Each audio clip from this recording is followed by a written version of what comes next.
महाराष्ट्राच्या निवडणुकीमध्ये match fixing.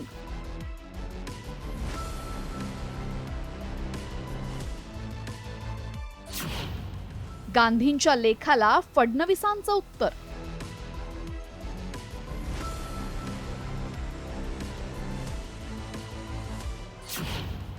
Gandhi विरुद्ध फडणवीस आर्टिकल वॉर.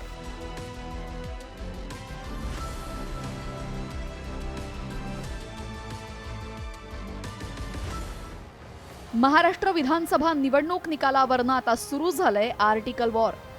महाराष्ट्र विधानसभा निवडणुकीत घोटाळा झाल्याचा दावा करत राहुल गांधींनी आर्टिकल बॉम्ब टाकत निवडणूक आयोगावर गंभीर प्रश्न उपस्थित केले आणि भाजपालाही आरोपीच्या पिंजऱ्यात उभं केलं.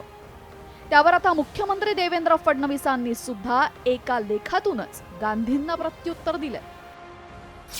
काँग्रेसच्या काळामध्ये निवडणूक आयुक्तांची सरकारकडूनच थेट निवड. 26 पैकी 25 निवडणूक आयुक्तांची काँग्रेस सरकारकडनं थेट निवड. प्रथमच आयुक्तांच्या नियुक्तीसाठी मोदींकडून विरोधी पक्षनेत्याची नेमणूक. शेवटच्या 7 तासांमध्ये 7.83% मतदान झालं. यात विशेष काय? मुख्यमंत्री देवेंद्र फडणवीस यांच्या प्रत्युत्तराच्या लेखावर विरोधी पक्षानं जोरदार टीका केली आहे. निवडणूक आयोगावर प्रश्न उपस्थित केल्याप्रकरणी फडणवीसांनी उत्तर देण्याचं कारण काय, असा सवालही विरोधकांनी उपस्थित केलाय. भारतीय जनता पक्ष उघडा नागडा पडलेला आहे. देवेंद्र फडणवीसांनी लेख लिहावा, ग्रंथ लिहावा, नवी गीता लिहावी या विषयावर. तुम्ही कसे जिंकलेला आहात?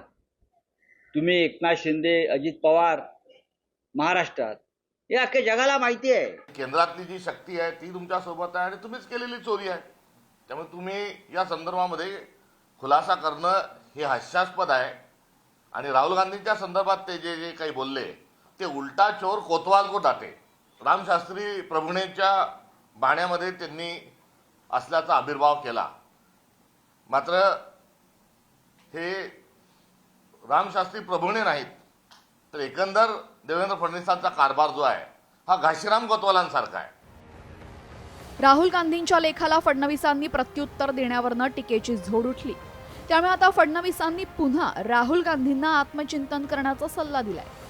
लेखाचं उत्तर लेखाने दिलेलं आहे, फॅक्ट्स अँड फिगर्स सहित दिलेलं आहे. त्याच्यामुळे मला असं वाटतं की आता तरी राहुल गांधी अशा प्रकारचं बोलणं सोडतील.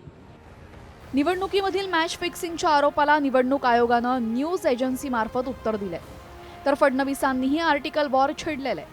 मात्र आता फडणवीसांच्या दाव्यांना पुन्हा राहुल गांधी काही उत्तर देणार की या आर्टिकल वॉरला पूर्णविराम देऊन याच मुद्द्यावर पावसाळी अधिवेशन गाजवणार, याचीच उत्सुकता आहे. ब्युरो रिपोर्ट, साम टीव्ही न्यूज.